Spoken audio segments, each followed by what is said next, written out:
You are very welcome back to Succheads, the unofficial Succession recap podcast with myself, Fionnuala Jones, and the very gorgeous Eoin Keane. He's sporting a delicious new haircut. How are you, Eoin? God, thank you so much for that. I feel as if I'm almost wearing like a Succession outfit today. You are. You always come very Succession dressed in a way that I never do, but I've got my cousin Greg t-shirt on. I don't know if you can see that. That's there amazing. In the camera. I didn't notice it. I thought it was Dustin. I was like, oh my God, Dustin Turkey. Close enough. That's it. We are here to recap Kill List and Living Plus, the latest 2 episodes of Succession Season 4. Very excited to get into it. Before we do, I must also issue a correction because I called Carolina Katarina in the last episode and it's haunted me since. And imagining people listening to that being like, she doesn't have a fucking clue. I'm so sorry. All honour to Carolina, my fave. Especially because you love her. I love her. And she has she's a great day out in this first episode that we're about to talk about, which is Kill List. They are going to bleed the Swede. So as we mentioned on the last few episodes, this timeline, my favourite phrase ever, the timeline is like, this is still a couple of days after Logan's death. Kendall and Roman are kind of now in there as co-CEOs. Kendall is back listening to rap music. And you know when that happens, he's good, girls. The depression is over. The cloud is lifted. He's going into the building and they're going to meet up to kind of figure things out and moving forward, whatever else. Roman's already there with the old guard and they're all chatting, blah, blah, blah. Shiv kind of nowhere to be seen. And then I think it's Frank gets the text or whatever, gets an email that's like, Lucas Matson wants them all to come to Norway to kind of finalise the deal and also have this cultural compatibility meeting to see like their team and how Waystar will work together. And like you've mentioned on previous episodes, you know when this shit starts being teased, we're getting into a good like negotiation. We're getting into the room with them. I was very, very excited going into this. Me too. But I was like, you know, it's kind of this insight that you get into these super like highly charged work environments, that they even do these kind of things, you know, that they have this cultural, you know, collaboration, and that they go on these weekends where they all seem to do MDMA and like party in the Norwegian forest. It's just like, you know, compared to our jobs, I'm just like, we barely go to toners. You can't get us back to the office and they're like getting on planes to go to other countries. Like it's incredible. I was going to say that like, since I found out that this is all meant to be that every episode is one day, it's kind of ruining it for me. I'm like, this is so ridiculous. These people never sleep. As in, you just don't think it's like realistic enough? I just don't think it's realistic. Like, I think like the idea that Matson is bringing everyone out like literally days after Logan Roy's completely forgotten about. Where's the body? I mean, what, Conan's the only, or not Conan, Connor is the only person who's... Connor's the only person who seems to know anything about where the body is. I mean, they've just all moved on so quickly. I'm just like, they're all jetting off to Norway. I don't know. That's the one thing I will say about how Americans and like the UK deal with death and like the funeral arrangements and how it takes like weeks until they're buried. And we're like, get him in the ground, get him in the fucking ground. I am done with this. 3 days. The sooner I can get on the pints, the better. Like the Brits take weeks, and it seems like this is being. And I'm sure the series is culminating with the funeral, whatever. And maybe we'll see Logan in his kilt, maybe we won't. But yeah, just totally different attitudes to it. But yeah, I completely agree that it was like, it's also mad that they just, as much as they're like wrangling with this and finding it really hard, that they've left it to Connor, the most inept child. No offence, love him, but... Of all people. And I don't know. I mean, Connor who's just also a newlywed. It's just like everything is happening. They're having the most torrid 2 weeks of their lives. But anyway, I know it's just a bit mad, I suppose. But yeah. Let them go on their honeymoon. Let them go to the Maldives. He doesn't need to be doing any dicking around with... Or let Marsha do it. Marsha seems on top of it. Let her off. Marsha's probably back in Milan shopping forever. Lucky woman. But like, you know, Connor's also in the middle of a presidential campaign because he's going to like Wisconsin, Michigan, Pennsylvania. What did he say when he rang them about the kind of funeral arrangements? And he was like, I've just had to cancel on a group of working class whites. And it's like, Connor, baby, no. Oh, he could pull through. Late runner, I'm telling you. He's the president of our heart. Oh, truly, all of our hearts. Okay, so they get the email. They have to go to Norway straight away. They're all kind of a bit like taken aback by it. But Kendall's like, right, let's go. In charge, bleed the Swede. You can see that even as they're going over and they're kind of prepping the final things for the deal, that it's like the old guys still don't really trust them. And then I suppose interestingly, you have like Shiv, who is, you know, initially they were told it's Roman and Kendall are like, it's not just the two of us, you're over everything. But Shiv is starting to already be left out of kind of meetings. And she's like, I'm not being called about stuff like this. And they're on the plane over and they're trying to prep everything. And that's when Shiv actually brings up about the fact that in the press, there's all these kind of hit pieces about Logan, and they seem to be kind of boosting kind of Kendall and Roman and talking about how they were actually way more involved towards the end than they were, which is what Kendall told Hugo to do behind Roman's back. And again, we're seeing that little thing of Killer Kendall, where I don't know if Shiv fully believes him, but Kendall's fully like, don't know where that came from. Even goes as far as calling Hugo in, being like, if we find out who this is, like, they're dead, essentially. Yeah, so devious. But as you say, I mean, it's like Kendall is really coming back into, I think he's like almost assuming the role of Logan since Logan is gone. And I think this is, as you say, Killer Kendall is back. And this is the person that I remember from the first season, you know, the one who was going to challenge Logan and who was going to, you know, take his rightful place. This is the same character I see coming back. And like, maybe it's a classic case of, you know, he couldn't live in his father's shadow, and now that he's no longer living in it, that he's unleashed. But I do think I think you're right. It's like, it's super interesting to see them all kind of, you know, prepare for this. Siobhan's completely getting sidelined. The old guards, they had some very funny way to describe them. Oh, I can't remember, I should have written it down, but there was the Jerry, Frank, March of the Emperor Penguins was one, which I loved. Yeah. So good. But like, it's so evident that they're the only people who are. I mean, and it becomes even more so, I think, in episode 6, which I know we'll talk about in a bit. But like, Jerry, Frank, and Carol are the ones who are holding this together, and it's like, then I just think the kids are like, they're almost squabbling amongst each other, and then we can see that they're making alliances, breaking alliances, hatching plans, foiling plans, forgetting about the plans, and it's just so chaotic under their leadership, if you can call it that. But then I guess, so basically what they decide, well, they're kind of prepping to go over to meet Matsson, who is planning to buy the company. Well, he's kind of carving out a bit of the company, and they're going to keep ATN, which is like the Fox News, basically.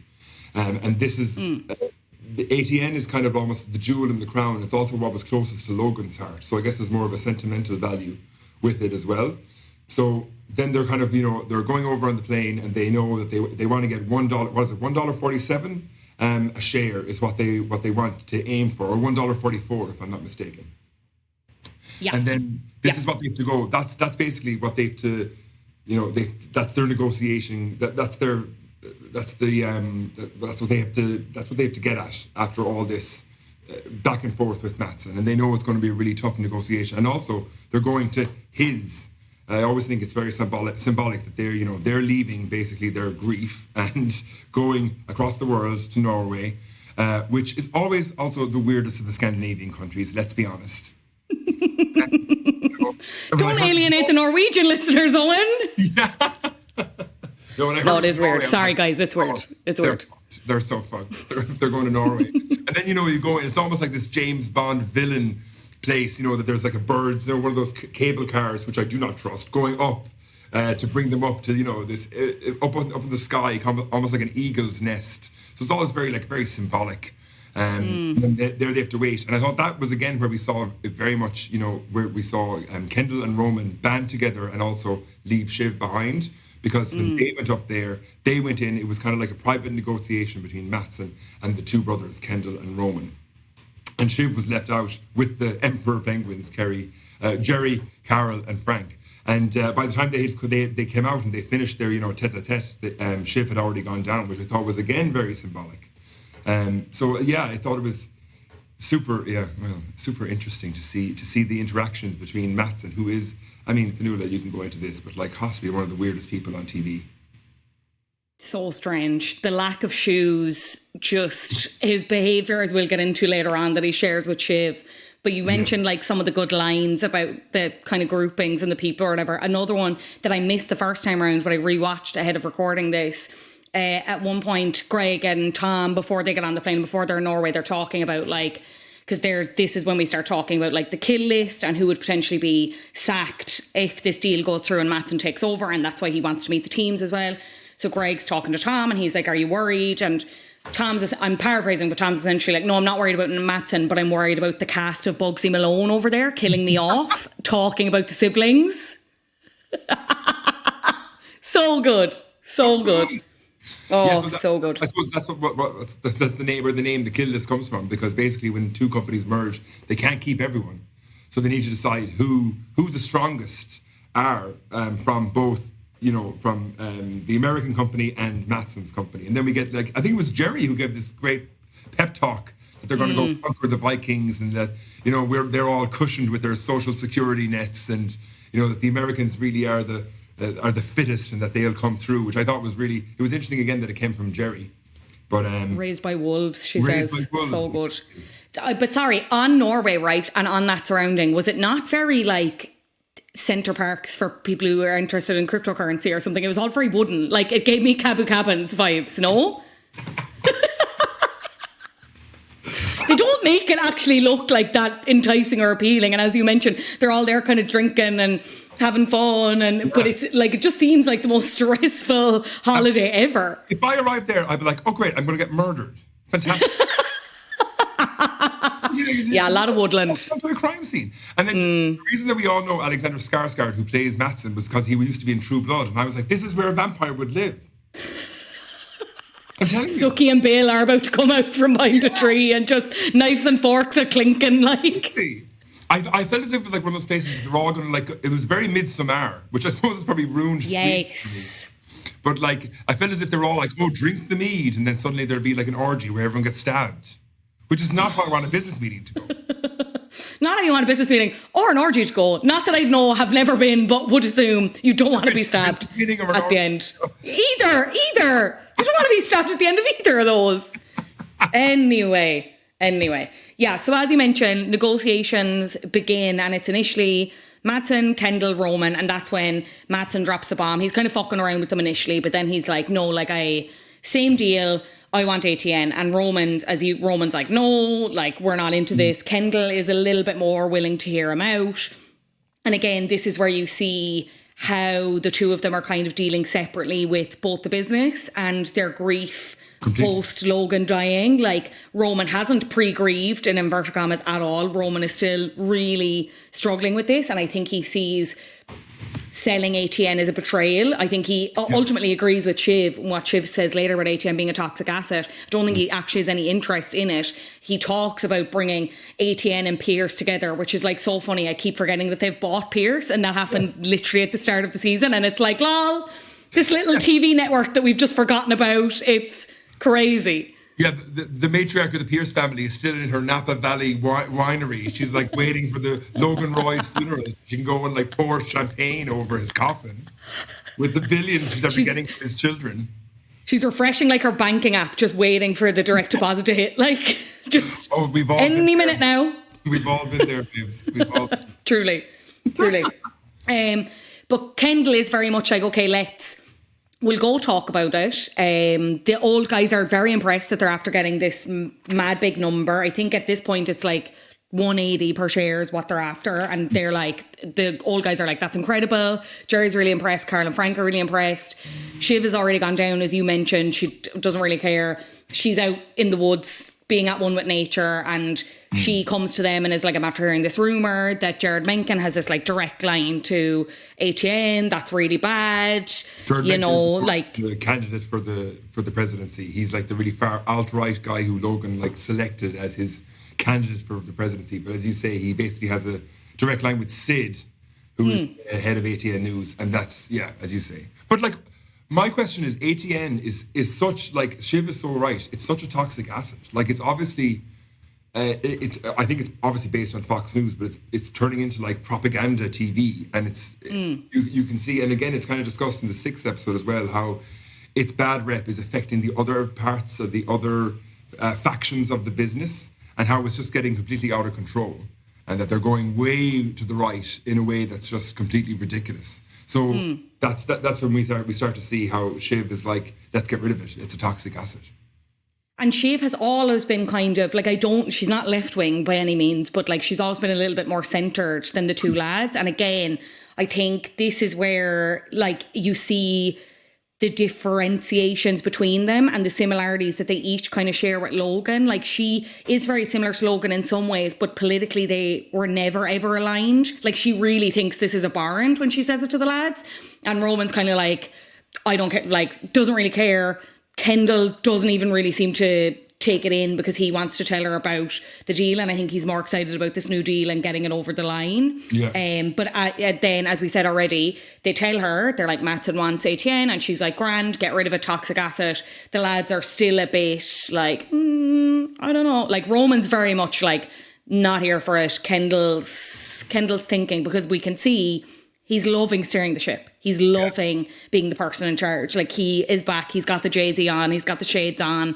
He's telling people to fuck off. Like he is, he's in it now and he's getting the taste for it again. And he's like, I want to, this is it. This could be it for me. This is the future. And this is what he thinks Logan wanted, going back to the underlying line thing. Oh my God. Yeah, absolutely. So it's like Roman is worried about pissing off his father, who's by selling his jewel. But as you say, Kendall's becoming more and more drunk on power.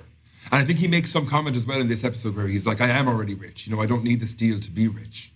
And that he's like, he's becoming more and more confident in himself, which is always dangerous because whenever Kendall gets confident, it all falls apart. Yeah. He just needs a teaspoon of extra shame at all times. A lot of people could do with a teaspoon of extra shame, but Kendall especially, because he just goes over the edge. What did you think about the scene where the Swedish counterparts, Scandinavian counterparts, meet their American Waystar counterparts? I absolutely love this because I was going to call her Katarina, but Carolina is like, she's so good when she meets, is it Ebba? Ebba, yeah. Her comms counterpart for Mattson. Absolutely. And I thought it was just like, it's like a 7-second clip, but I was like, I'm obsessed with this, where she just goes over and she's like, Ebba, you look great. So refreshed. And like this, and then you can just see that Ebba's kind of like, wait, what do I have to be refreshed about? And she completely destroys her. And then you can see Carolina just stares at her as she walks on. It's brilliant. Meanwhile, Hugo's there double fisting it at the buffet. Like, couldn't have any more cheese on his plate if he wanted to. Looks like a complete idiot. But I loved it. And then Tom Momsams, we see the animal is back, and he's ready to attack. It's a great moment when you see all the interactions of the Swedish business and the American business. I thought were super interesting. We also saw like Greg and Tom try to attempt to do small talk. Greg ends up talking about France, and he's like, the baguette is greater than the bagel, which that is true. I would say that. Categorically, that is true from an eating perspective. There's more eating in a baguette than there is a bagel. Don't come at us, bagel lovers. That's just the truth. But what do you think, Owen? Is France going to make it? I don't know. I think so. I'd bet on it. I prefer it than Norway anyway, that's for sure. That's it. Yeah, that's better cheese, better wine. We'll give him that. Exactly. We'll give him that. Yeah, I love that Ebba and Carolina scene as well. Like when she's just like circling her and just staring at her, and like she says good morning in whatever, Norwegian or Swedish, whatever, and she's like Carolina, right? And she's like, yes, that's correct, or something. The put down is just, it's so subtle, but to compare the confidence that she has in comparison to Hugo, who is like already like a snivelling wreck kind of going into this, and as you said, pockets full to the brim of mini boxes of cereal and pastries. It's the last buffet he's ever going to be at, He knows his days are numbered. He knows he's not going to get this corporate retreat anymore. Oh, poor Hugo. I'll tell you what I missed as well the first time around, but I saw it online when they go up initially to speak to Mattson. And obviously this is still in the wake of like Logan's death, and kind of Roman makes an initial point of it about the fact that like, oh, well, Logan didn't die yesterday. He died like a couple of days ago. So like, it's fine, kind of being like, basically like, no, it's not. And then Madsen makes this point about his dad and that he found his dad when he died, like at the wheel of a car or something. And then there's this whole awkward thing where it's like, oh, like I don't get any condolences. Like that was really traumatic for me as well. Yeah. Like him and Roman are more similar than I think either of them think. And I think or realize. I think that's why Madsen loves Roman as well. Like, I mean, I think they're both kind of like, yeah, as you say, they can kind of understand each other, and they're both kind of bold and wicked in a certain way. But I thought that, again, all the insights we got into Madsen confirm my belief that he's a complete and utter weirdo. But obviously he has a huge trauma. I guess, I mean, it was very heavily suggested that his father had taken his own life, and that was how he had, but that almost kind of spurs him on to succeed and to achieve, and that's why he wants to get this, you know, to really subsume Waystar Royco and to completely take over the business and to do something with it that get full control. And ultimately, I think that is what this whole, you know, series is about, is control, and it's the power to get it, and it's, you know, the desire for control, whether it's over emotions or over business or over people. And I think we see that again and again and again, that, you know, Logan was the person who held everything together. Logan is now gone, and everyone's scrambling to get whatever piece of the pie, whatever meager piece of the pie they can. And they're just they're stabbing each other in the back, left, right and centre to get it. And also trying to kind of figure out who they are without Logan and like re-identify themselves. Because I think that's the biggest thing you're seeing with the siblings is like none of them really know who they are anymore, or they know who they think they are and who they want to be, and then they're trying to get there. And as you said, that's where the backstabbing comes in, where it's like trying to prove yourself to a ghost in a way, trying to prove yourself to like a past you. It's very strange and very interesting to watch. But do you think that before Logan passed away, that all the siblings their whole identity was based around who can impress Logan and who can be Logan's favourite? And now that that's gone, it's like the rug has been pulled from under them, and they don't know how to act because they don't know who to impress. They don't know what's going on. Who is the person that they're trying to, you know, who are they trying to show or prove themselves to? I mean, is it the Emperor Penguins, Jerry, Carol, and Frank, or who is it? Is it the public? Is it Madsen? I think it's to each other, and I think it's ultimately to Logan's legacy. It's definitely not to the old lads. They do not give a fuck about them. I don't think any of them I think in certain situations you could say it is to Madsen, but I think ultimately it will always be like, it's going to be the ghost of Logan. It's going to follow them forever. Like, and it's about proving it to him, proving it to each other, I suppose, in a way. Like, I think ultimately that's the only thing that matters to them. But I think it's Logan matters first, and then it's whatever the rest of them think. And we can even see that with how they're acting in the episodes. Well, it was almost as if Logan was there with them when eventually Roman and Kendall end up on this like mountain, again, like literally James Bond villain, up on this mountaintop. A helicopter has let them off. Isn't that it? Or was it the cable car? I can't remember. I think they get the cable car again to a certain point, because that's also when, so as we mentioned at the top of the episode, like Connor is back at home with Will and he's trying to sort out the funeral arrangements, and Marsha wants him in a kilt. Connor is kind of freaking out about it, and that's when he rings the siblings to be like, I need you to just give me a veto to be like, whatever I say goes. And they're kind of like, yeah, okay, fuck off, stop ringing us, we're dealing with important things. Is going to end up looking like Dame Edna Everage inside in that costume. Connor is in charge. He's going to be draped in an American flag. There's going to be people, like, there's going to be fire breathers. He's going to have a gun in the coffin, 100%, a massive gun. God, it's going to end up being like a campaign stop for Connor's presidential campaign. Oh my God.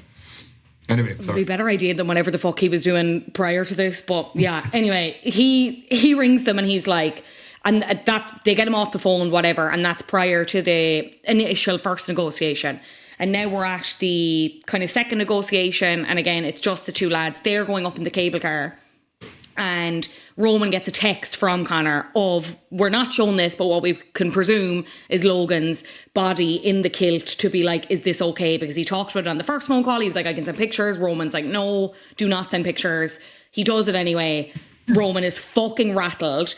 Roman's like, do you want to see, to Kendall? Kendall's like, no. And this kind of sets the precedent for what happens in this next negotiation. So they've decided amongst themselves, and I don't think they've said this to Shiv, I'm pretty sure they haven't, but they basically both decided that they're going to fuck the deal because Kendall likes being in charge. Roman doesn't like it as much, I think, but he is too sentimental about ATN and ultimately thinks it's the wrong thing to do to sell it, especially to someone like Matsson. So they're up on the mountain and they're like, yeah, look, this isn't really, it's not appealing for us. We're still open to a deal with ATN. And he says, Matsson says like a lot of like very kind of pointed things. He calls Logan a prick. And Roman is like, he's not a prick. He was never a prick. And Matsson's like, and everyone at home is like, baby girl, are you sure? Are you sure? He was a bit of a prick. And then he said he preferred to negotiate with him and said Logan would be embarrassed by them. And I think at that point, Kendall would have been like, okay, fine, we fucked the deal, like it's grand. But then Roman just can't let it go, overtaken by rage. It's kind of like he's taken over nearly by Logan's spirit in a way. He goes up and he's like, we're going to grind this deal to a halt. Like, I hate you. You've dragged me out here. You dragged us all out here. Our dad died a couple of days ago. No compassion, whatever, blah, blah, blah. Paraphrasing, that's essentially what he said. And then Matsson fucks off because they assume the deal is done.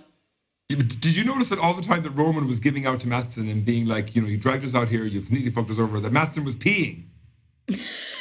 It's very homoerotic, like, isn't it? It's extremely I was like... They're always pissing together somehow, Roman and him. Exactly. This has happened. It happened before with Matsson and happened with Mencken. Roman is always just there beside a urinal. Oh my God, Roman is a piss kink among all of his other problems. That's the last thing he needs is a piss kink. Yes. But also, what the hell is Matsson drinking? He was peeing for like 2 minutes. Roman was giving a full monologue. Yeah. You don't believe those health people who are like, you need to drink 3 litres of water a day. Like, you don't, like, that's been disproven. Drink however much you feel you need. Exactly. And you're up and down like a yo-yo going to the bathroom at night. No, thank you. See, absolutely health advice. No thanks. We're giving everything a stop. Health advice from Succheads. 2 people who do not have medical degrees. Yeah, so Matsson fucks off. He's like, the deal is done. They're both kind of shouting back at Kendall. Kendall's like, okay, well, like, job done. Like, we fucked the deal. Like, grand. Yeah. And they're on the flight back. And Frank, I'm pretty sure it's Frank, gets a call. And it's Matsson. And yeah, Frank's just there again.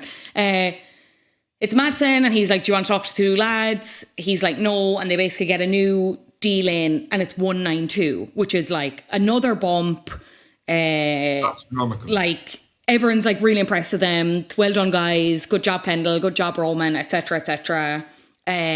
Shiv is now kind of in bed with Matsson in a way. She's like being the inside link for him, and they're kind of not conspiring together because I don't think they are, but they're basically, I don't know, I think Matsson's found like a friend in her and is using her for info, and she's also using him for info. I don't think there's anything like, I don't think it's going to transpire into anything romantic. What do you think? I don't know. I was kind of like, I think that Shiv fancies Matsson.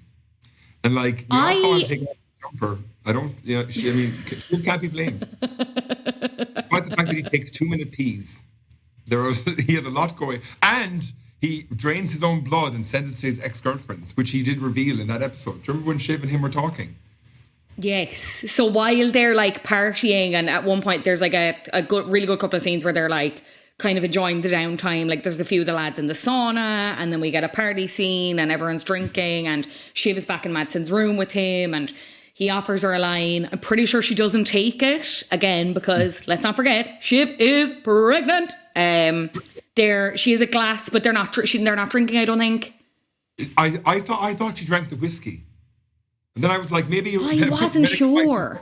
Maybe you're allowed to drink when you're pregnant. No, it's... Oh, okay, you're dragging us into grey area here that we absolutely... Whenever we're pissing advice, we cannot give pregnancy advice on this podcast. But anyway, yeah, they're together, they're chatting. Matsson is kind of regaling his woes. Like, Ebba, the comms girl, is his ex-girlfriend, and they seem to have this really toxic, blurred line work-personal relationship. He's constantly sending her blood.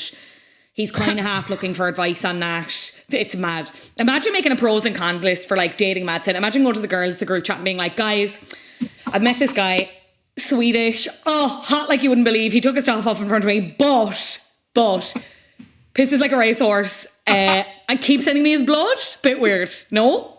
What do we think? Pros and cons, girls? He's a billionaire, and I'd be like, girl, take it. Like, there is a blood transfusion shortage in this country. Oh my God. Okay, but so you think maybe, because I think she likes the attention, but I think she's, I don't know. I don't see it. I think she likes the attention, but I think that's all it is. I think that she, you know, she sees what everyone else sees, which is like, I think she's a flirt as well. I think she enjoys being kind of toying with people, and she hasn't got a chance to do that much because she's been sidelined by her brothers. So maybe you're right. Maybe she's just enjoying, like, you know, being on the inside track and having this line of communication open with Matsson. But I think she definitely probably does. She's attracted to him in a certain way. I don't know. While she's kind of dealing with this as well, the lines of communication seem to have kind of reopened with Tom in a significant way. What did you make of that scene back in Norway where they kind of have this weird argument where Tom initiates the conversation and seems to be kind of being, you know, like just normal conversation, stuff about the deal or something like that, something to do with the company. And Shivs just starts having a go at his gorgeous white shoes. Yeah, yes. It's just, their conversations are just so tortured as well. I think Shiv was basically kind of, we have to remember the episode was called Kill List, and she was kind of implying that he was going to be on the kill list. And then she was kind of like, doesn't she say then at the very end on the plane, she's like, you know, well, Sid's obviously too close to, you know, the candidate, so we have to get rid of her. So maybe we could put you in a job at ATN. You could take over from her. And then she's kind of dangling again. She's toying with him. It's like a cat with a ball of yarn. And I think she's just, I don't know. Maybe they are in love. I don't know. But I think he's back he's in the game now, or maybe he was always in the game, which I think we learn a bit more about in the next episode, Living Plus, which we'll talk about. But even when he's able to get back at her with like the flick and the barnacle meat comment about her earlobes, like he's not, maybe he isn't like doormat Tom that some people think he is, but I think it's also like you can feel the chemistry there between them when they're shoveling out these horrible barbs at each other. It's the most chemistry I felt between the two of them even more so even in that first episode when they're lying next to each other in the bed. Yes, this is really where you can see they're like the Liz Taylor and Richard Burton of the corporate CEO world. You know, they're just like, they're at their best when they're at each other's throats. And it's like, but I agree, you really can feel, I just think, maybe I fancy Shiv. She's just like such a flirt, you know, she's just going through the episode and everyone's loving her. She has everyone under her thumb. Everyone fancies Shiv, it's okay, lean into it, I would. But as you mentioned about the kill list, which we'll talk about more in a second, there was that conversation between Roman and Kendall and Shiv on the plane over when they're kind of going through their Matsson dossier and trying to figure out like negotiation tactics or how they're going to do it, and Shiv's kind of having a go at the two of them and whatever else, and it brings up the press around Logan, and that's when Kendall is basically like offers to slit Tom's throat in a business sense, not in a literal sense, so that would take a very different turn for the show, I would say. But in the end I think she saves him, as you mentioned, because she's talked to Matsson. I think she's the one who's put in a good word, because Tom doesn't end up on this provisional subject to change kill list. But then someone, I think Gav Riley actually said it to me. He was like, he thinks that she's just giving Tom this opportunity to go back to ATN so that she can eventually be the one who slits his throat. It's full of Greek imagery. You know, she wants to keep him there so she can get rid of him. Okay, that's interesting. You know? That's very interesting.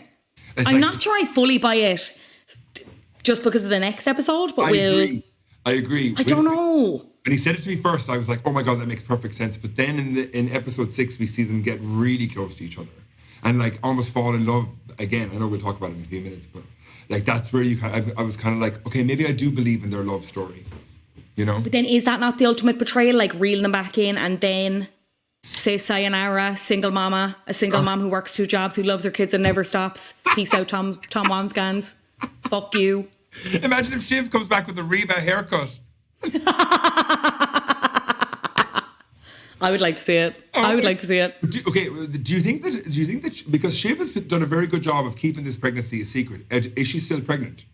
I was considering this as well, because, and I'm not sure, because you do see her drink at the end of that episode. Yeah, 100%. And she was drinking champagne as well at some other point. maybe, I know, not at the wedding, but she seems to be a lot more freer around alcohol. So I was kind of like, Obviously, there's still a couple episodes to go. Anything could happen. But I feel like if something like that were to have happened, I feel like they would have maybe shown it more explicitly in a way in terms of another phone call or something. I don't know. I feel like it's too big of a bomb for it to not go anywhere with Tom. Yeah. Maybe I don't know. Maybe, I don't know. Time will see. We've 4 episodes left, don't we? This was episode 5, and we're about to talk about episode 6. And at the rate they're going, they will be born by the end of the 4 episodes. The way they're getting all these life milestones, funerals. Logan Jr., LJ. Oh, little LJ. Oh my God, Logan Jr. I bet you will. Ken 100%. will be so pissed off. Anyway, sorry, before we get into Living Plus episode, here's who's on the kill list. We had Ray and Mark, who are 2 people. Have we met them before in the show? I was like, who are these people? Why do I care about them? At the end, I was like, oh. Yeah, no, wait a minute. Absolutely not. Oh. They got a holiday to Norway, like they're fine, and they're getting such a nice payout. Yeah, exactly. Delicious. Hugo, comms guy, not surprising there, though he does seem a bit surprised, which I'm like, okay, Hugo. And then Frank and Carl. So basically, in terms of people who I think they thought would be on the list, obviously everyone thought Greg. A lot of people thought Tom. Yeah. There were conversations around why Carolina didn't make the list and like Jerry. But as you said, proved in the episode, Jerry knows her shit. Like Jerry is a safe pair of hands. Always has been, always will be. And same with Carolina. See, Jerry's the person who I want to end up with the company. I've decided. I think Jerry is she's my hero. She's the one who is consistently exhibited the most business acumen and the most sense throughout the whole thing. Carol and Frank seem delighted. They're going to retire. They're going to get a huge redundancy, nice payout. They're going to have their like house in Florida. I don't know. They're going to go down there and play golf and vote Republican. They'll have a great time. Hugo seems to be absolutely dejected. Again, probably because he won't get any more breakfast buffets. The other 2, we've never seen them before. And everyone has seemed so shocked that Tom isn't on the kill list. But he's more shocked about Tom than Greg. But then I'm just like, is it just because Greg is so forgettable? Isn't there a point when Mattson is like, I'm sorry, I didn't even know that you were on the list. Like, was Greg even meant to be there? Greg's a stowaway. Greg went in with the bags. Literally. But then I was also wondering, I was like, do they ever have to go through passport control on these private jets? No, 100% not. But then are you... No, I'm sorry. The Roys are not putting their liquids into the fucking shitty little sandwich bags. Are you for real? There's a hall where they go down and they're at their plane and that's that. This is what I was wondering though. I mean, like where do people who travel on private jets, like, do they have to go through, like, can you imagine them in Dublin airport, out in the smoke? Do they get duty free? Do they get to get the nice bag of the Kinder Chocobons home with them every time? Like, are they buying a Toblerone? Oh my God. It's just, I don't know. It's a different world. Rich people miss out on a lot. Like, yeah, you have all the money you want.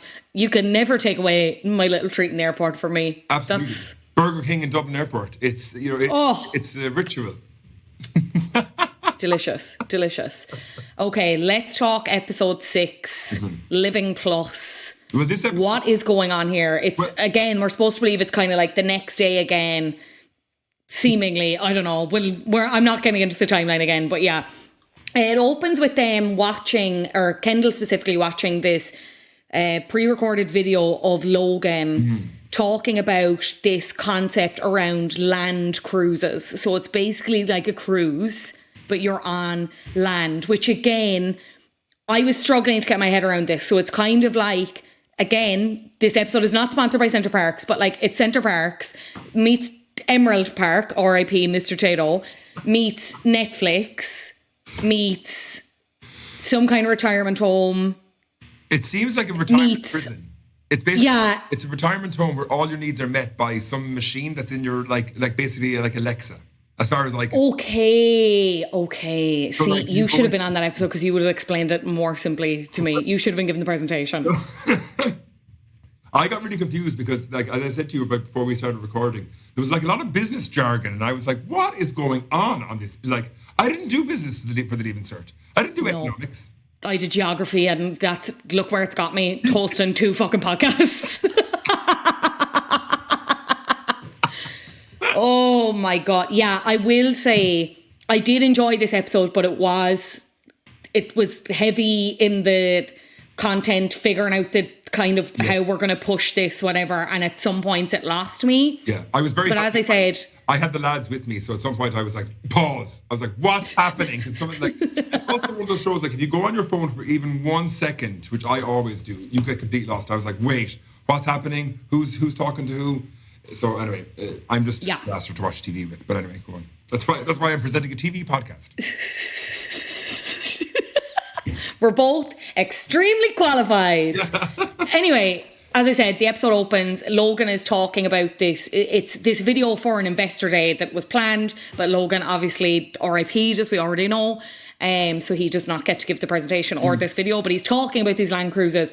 And it's funny because it's like very typical Logan. He's like absolutely allergic. He's not excited at all. He's being prompted behind the camera to like be more excited about this Land Cruise offering and Living Plus and all that jazz, and he's like getting pissed off, and Kendall's kind of watching and laughing, and they're watching it like over and over again because he's prepping for this investor day, because himself and Roman will have to give the presentation now talking about Living Plus and the Land Cruises as they're the co-CEOs.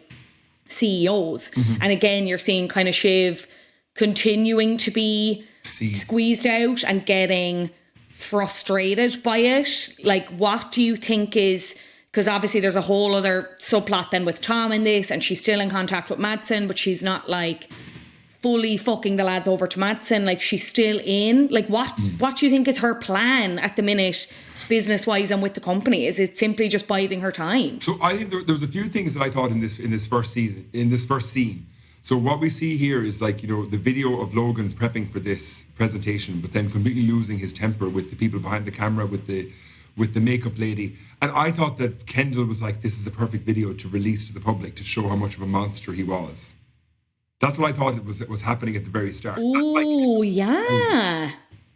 And then I thought it eventually transpires, as you say, that Kendall is going to give the presentation. He's going to introduce this concept, Living Plus, which, as I say, is basically like a retirement home with Alexa, as far as I can see. Like an inbuilt entertainment system, like you were on a cruise, but it's actually on land, which again is my idea of hell. But he's going to present it. And Shiv is kind of happy to let him go off because she thinks he's going to fail. That's where I thought we were basically with the two, where we were at the very start of the episode. Yeah, because you have the, like, Kendall is going full Kendall again with, I want to build like a replica of our house and stuff on the stage, and I want there to be clouds, and it's all very theatrical, and the turnaround times are so tight, and he's like, everyone say yes to me, this is a great rule, I'm the greatest boss ever. And as you said, you're dead right, Shiv is watching on the sidelines being like, okay, Kendall is gonna Kendall again, so like it'll be fine. They'll, you know, Madsen will be like, what the fuck, move her in or something, you know what I mean? Like, there'll be some kind of rejigging, and Shiv will be there waiting in the wings. And that's when she also kind of gets in Roman's ear to be like, he is losing the plot again. Yep. You can see this. You do not want to be attached or associated with this. So step back. And she is willingly, unwillingly, or like unwittingly maybe, like kind of furthering that divide, or like redividing that divide between them, because they have had this such united front post-death. And we're just kind of seeing it gradually be chipped away by each of them, with each kind of chess move they're making against each other. Well, see, there's a bit of Kendall that will always be David Brent from The Office. And I think that's what we see. That's what we saw in last night's episode, where he's just like so ridiculous. And he's like, yeah, make me a full replica of what this Living Plus house would look like on stage. And I want to see clouds. And again, he's like forcing people to agree with him and to pander to his every demand. And I think... The other two, I always think Shiv and Roman are far more sensible than he is, and then that's what we see, that they're, and now the most sensible thing is to distance themselves for what they think is going to be a complete dud, which is eventually this presentation on stage, where he's talking to all the investors, and he's convincing them of the benefits of this Living Plus, which is a completely new... To me, it sounded a lot like the metaverse. Do you remember the thing that Mark Zuckerberg... Yeah, that was the other thing I was going to say. It's like metaverse meets Centre Parks, meets Netflix, meets all the other things I said. Like, we're all, or like Roblox, you know what I mean? Where we're all there, but like we're in a pool. Like Sims, but it's real life. And it did seem... it seemed for such a long time that they were going to fail as well, because... And again, this is where I got really confused. So, but basically, Kendall was going to lie on stage to the investors and say that with this new concept, this new product, Living Plus, that they would make double what the company already makes with the cruises, the theme parks, whatever.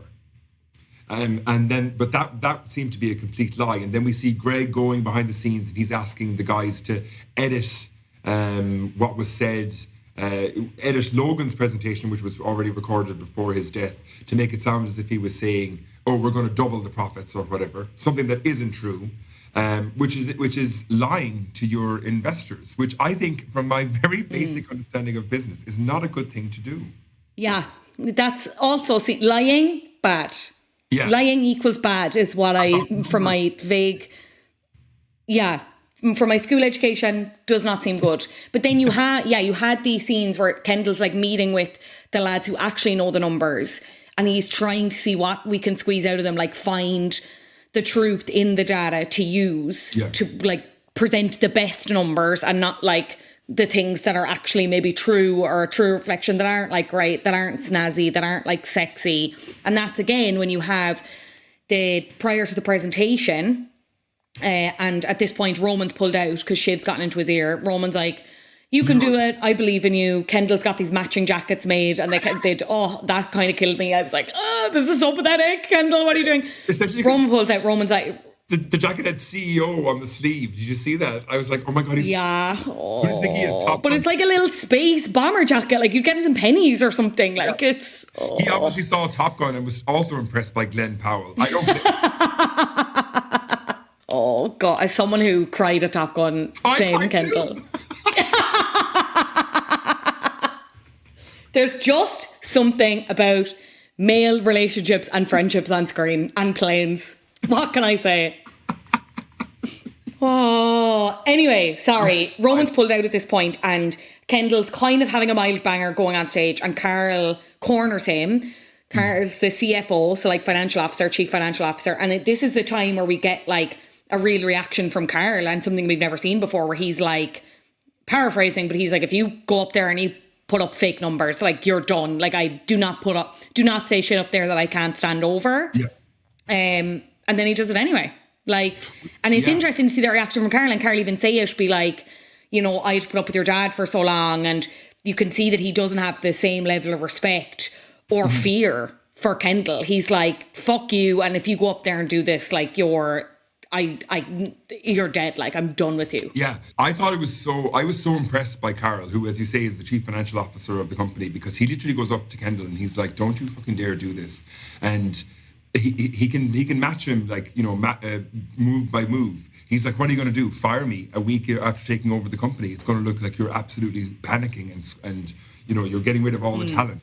And Jerry, as we saw, also did the same thing. So there's a kind of a side plot where Roman is told to go over and to talk to the head of the studio, the movie studio.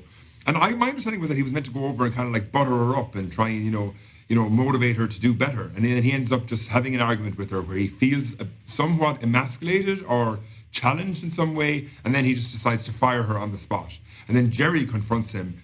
And she's like, what the hell are you doing? How can you do this? You know, she's already hired outside counsel. I can't keep cleaning up your messes. And then Kendall is like, you have to believe that I am as good as my father. And then you see this awful pause where Jerry, he's like, you know, say it. And she's like, do you want me to say it or do you want me to believe it? And I think that just gives such an insight into what the executives think of the children, and how they're like, oh, for fuck's sake, we have to deal with these kids who are getting far too big for their boots.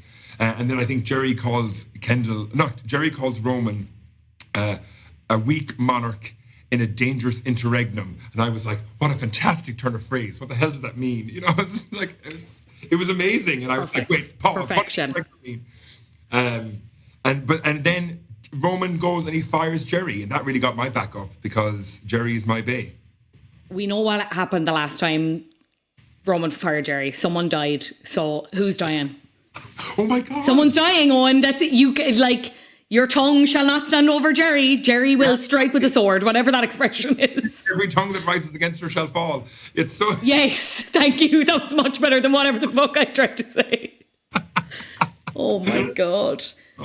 Yeah, that whole side plot was interesting again because again you're seeing like the total differences between like Roman cosplaying as his dad, like angry, like bullish, just cruel, like thinking he knows best about everything and just not because he's not Logan and he's not that capable. And then you have Kendall who's like doing... they're not as effective. They're not as good. I mean, they're doing things that Logan would never do because they don't make any business sense. Like, it didn't make sense to get rid of the hilariously named Joy from the movie studio because she was super well connected and seemed to have her head on her shoulders. It doesn't make sense to fake the numbers on stage in front of all the investors, which he does anyway. And it doesn't make sense to get rid of Jerry because she's by far and away the most effective counsel or lawyer that they have there. But so they are scrambling, and it is like, you know, when somebody takes over a government and then they start really panicking and they're just getting rid of anyone that they think is in any way treacherous. And that's like, you know, it's just opening up for a coup d'etat. See? I can use other words in language. But it also seems like just to go... But it also seems like, just to go back to Joy really quickly, like the issue wasn't Joy. So the thing with the movie, and like you saw it kind of being screened for the Swedes and the Norwegians and the Scandinavians when they were over in Norway. Yeah. And there seems to be this issue with the movie where it's like loads of reshoots, there's producers leaving because of like mental health issues, and basically it's costing like more and more money. And Joy tried to make the point to Roman that it's like it's the Jared Mencken connection is like making it difficult for them, as you mentioned earlier. This connection to this far right guy it's bleeding into every aspect of the business. They're like, we can't get other talent on board because we're associated with this guy. And again, I think it's that thing, as you said, where Joy does know better than Roman, kind of says as much. Roman feels undermined and then it's like, right, I'm going to do my best, Logan, and I'm in charge and I can just throw the firings around just like my dad did, blah, blah, blah. But you've Kendall, who has tried to also cosplay Logan before when he tried to be in the company and take over and stuff and not do it well. And he's like, there's been a couple of missteps. We'll go back to the presentation a little bit more, but like he's otherwise kind of nailing it. And even the others are admitting it. Like the siblings are like, he's actually doing a lot better than we thought. The old guard are kind of caught off guard by how well he's done. Mad. The presentation actually was quite good. I mean, anyone who's ever had it sold me on it at the end. I was like, it sounds wonderful. And I was like, wow, that sounds great. You know, the only bit I did, and I know you texted me when you were watching it, like my heart did almost, my heart almost fell out of my throat when I saw that Logan came on stage. So he spliced up some of the old presentation and he pretended to be like talking to his father on stage. And I was like, oh my God, this is going to be absolutely horrendous. That really freaked me out. Like I was under a blanket watching it for I was cringing. A lot of it. Like it's so, but again, you're seeing him like process his grief in real time. Like there's a part of me that thinks, okay, yeah, this is like an emotive spiel that will convince other people that haven't seen that from us before because people think we hate our dad and stuff. We had this really fractious relationship, but like you could see him kind of buying it towards the end when he's like, what would I give for another year at my dad? Say all the things unsaid? Well, that's priceless. And he's like crying. I don't believe that was a bit. Like I believe he's really struggling with this, like trying to be his dad, mourning his dad, fucking hating his dad. Complicated. I also had, when you reminded me there that one of the aspects of this Living Plus thing is that it's also kind of like going to lengthen people's lives and it's going to offer them treatments that will make them live longer. Isn't that it? So yes. That's kind of, and that's why I think we saw, so Mattson is watching this presentation live and then he tweets a meme which kind of references Living Plus to being like a Nazi camp. Yeah. He said it's like something Macht frei, which is what was above like all the concentration camps. And then that's the first question that Kendall is asked. He's like, oh, I'm going to open it to the floor if anyone has any questions. And they're like, what do you think of Mattson's comment here? And that's where he gives the really powerful answer where he says, you know, if I had one more year with my dad, that would be priceless, which seems to convince everyone, including Mattson, who then deletes the meme. Which I thought was, you know... Like, I didn't know how that was going to go. I was like, oh, they've nailed it. And then he's going to fall at this final hurdle with the tweet. Because obviously he hadn't seen it because he was giving the presentation. And then it's just like... He does it. I'm loving, I know this isn't going to end well for any of them, probably Kendall, but like I'm loving this re-energized man. And he's convincing me he could do it, even though I've seen three and a half seasons of this. I know he can't. Do you just fancy him though? Are you just mixing him up with the Jeremy Strong at the Met Gala? I fancy both of them, and it's really hard to separate the two. Like, and he was giving Scooby-Doo at the Met Gala in the best way. I was at Monsters Unleashed. I was like, yes, Daddy, give it to me, please. Oh, I love him. I love him. This is actually a side note, but like, because it was on last night as well at the Met Gala, who do you think would slay them best at the Met Gala of all the Succession characters? Oh, that's a great question. Who do I think? Do you know what? I think if Logan hadn't died and Logan brought Kerry, I feel like Kerry would have worn something absolutely fucking nuts and would have been like ridiculed about it. Like, not in a way that it was like, this is interesting and subversive. Like, people would have been like, this is the fuggliest thing I've ever seen. And then there would have been an entire PR campaign around like, how do we repackage this that it's not like an absolute blemish on the company. Though I don't think Logan would have gone to the Met Gala. He doesn't strike me as someone who cares about the funding for arts or fashion. I feel like Shiv would have given a good go as well. She would have got her hair cut, got her hair did, and she would have looked unbelievable. So I think maybe Shiv. Also, did you know that Anna Wintour and Bill Nighy were dating? I completely forgot. I feel like I'd heard whisperings about it a couple of months ago, or she was with him at some of the Oscar parties, and then they were just like there at the red carpet, and nobody like. It was just like they were there and it was like grand. I was like, I feel like we should be making a bigger deal about this. I'm like, he's the aging rock star from Love Actually. Christmas is all around. He's going out with Anna. She definitely makes him like sing that. She's like, sing it to me again, Bill. Yeah. She doesn't know, I don't know why she's an Essex accent, but she's like, oh, Bill. Sing me the one I love, Bill. She's like twisting her bob in bed. Anyway, let's go back to Anna Wintour and Bill Nighy of Succession, Shiv and Tom, because this takes up a lot of the episode as well. Yeah, and I was like, so I was sitting there and I was like, this is a disgrace. And I could just see, I was watching with Tommy, Dara and Ronan, all their heads just like darted to the side. And they were like, what do you mean? They're all Team Tom. Ronan was there going on about how he was like, oh, well, Tom played Mr. Darcy in Pride and Prejudice. He's super handsome. I was like, you were 4 years old when that was released. Emotional connection to Tom. I'm so also that wasn't Tom, that was Matthew McFadden. They're exactly. Let's try and separate them out, girls. Yes, so true. They're different characters. I'm completely against this. What is Shiv doing? I'm like, so basically what we see in this episode is that they go back and they shift. They do this very weird thing where they bite each other's arms in public. I'm like, what is this? Give it its correct title. It's called Bitey.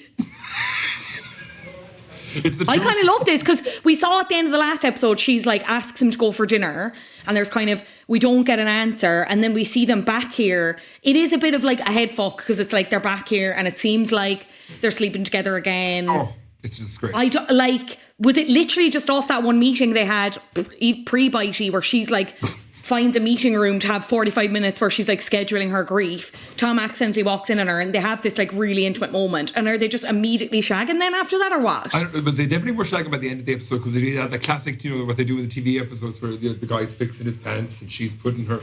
I was like, oh my God, I'm like, scandalous. I'm like, oh, you think they're having sex?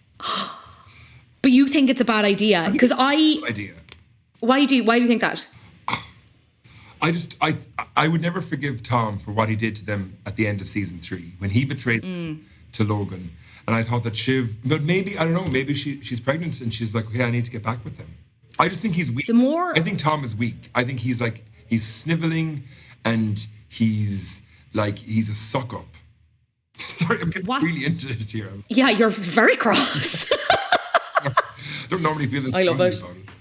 What did you think about his admission that he was only ever with her, or like one of his main reasons for getting with her was always the money? Like it never was just love. I think there was a part of me that it caught me a bit off guard, but I think that was my own bias around the Shiv Tom love story, that it was like, again, the thing that I talked about earlier, Tom's the eternal doormat, Shiv is, all powerful, has all the control of the relationship. To see him kind of admit that frankly, I was like, oh, maybe they are more equal than I gave them credit for or realised. I also think Tom has fallen for Shiv though again. I think there is some love that's definitely there. But I mean, I don't think they were ever an example of a very healthy relationship. And we were even talking about this today last night. Like, you remember at Tom's bachelor party, didn't he go off with Tabitha? Like, Shiv suggested having an open relationship on their wedding night. Very gay man of her. Like, I just think it was never the strongest of foundations. So I just think it's going to fall, and Shiv needs to get her head out of the clouds. Sorry. The more I sit and think about Gav Riley's theory, shout out Gav, the more I'm like, I think that could be right. Even after watching this, because I think there is love there. But I think who won the game? The ultimate one up for Shiv is like getting to the top somehow and being able to sack Tom. Now that you say it, I'm like, that would be like out in his osters, whatever that is, wherever you say that, but whatever. He's sacked. She's single mom, living it up, head of the company. You know what I mean? That the more I sit in it, the more I'm like, it's the spider ensnaring in the web. And maybe Tom thinks he's more clever than he is now because he did initially pull over the fuck over, but now Shiv is always going to be more clever. Yeah, I don't know. He's like Icarus flying close to the sun now that he's not on the kill list. But you're loving the mythology today, I must say. Look at me. See, I did history for the Leaving Cert. So there we go. There you go. It's all coming out. Okay, what do we think is coming up? What's happening next? Well, is this deal gonna go through, do we think? What's gonna happen with Shiv and Tom? Anything else? I'm gonna be honest, I'm worried about Roman. I think all signs to this, because actually, sorry, we didn't mention the end of this episode. We see Roman having a banger about the fact that Kendall's getting all this credit for this amazing presentation, and we see Roman listening to a clip of his dad that's been doctored in the car. And I couldn't fully hear what he'd been doctored to say, but it was something, he's insulting Roman anyway. He's saying that he has a micro dick and something else. I didn't catch the end of it, but he's listening to it over and over again. And it's one of the saddest things I've ever seen. And this does not end well. I don't think it ends well for any of them, but I definitely don't think it ends well for Roman. And I think he could be maybe death number 2 this season. Oh, no, don't say that. Jesus, Fionnuala. I don't want it to happen. I really don't want to wish it into existence, but I'm aghast. I'm scared. I think everyone thinks it's going to be Kendall because he's the more obvious candidate.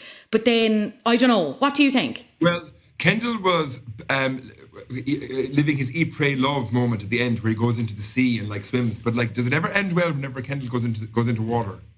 No, but did you see all the TikToks where it was like, he got into water and he didn't die. We've won, girls. Like, he's finally safe around bodies of water. I think, and then you have a lot of people reading into like, the motif of it, you know what I mean? That it's like, it was kind of rebirth, like baptism, just because he doesn't drown. I'm like, okay, girlies. But I missed this, and again, I saw it on a TikTok. Did you see him writing the number 1 in the sand? Oh, no. I didn't notice that. Oh, you're my number 1 boy, Kendall. You're my number 1 boy. Oh, my God. I'm scared. You're a bit too excited. Who won the game of Bitey? Tom did. So we forgot to go back to Bitey. Yeah, then they're in the middle of this investor day, and then they're flirting and like chatting, and she's like, "Do you want to play Bitey? It's this game I used to play when we were kids, whatever." Which is an actual real life game that came from one of the writers with their siblings. Yes. Weird. Anyway.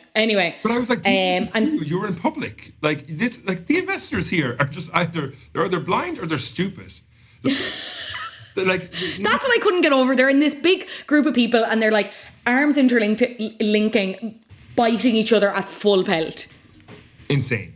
Matsson's draining his blood and sending it to Ebba, whereas Shiv is drawing Shun. My poor friend Shun is going to be listening to this and be like, excuse me. Shiv is drawing blood left, right and centre. It's just, I don't know. Oh, I don't know at all.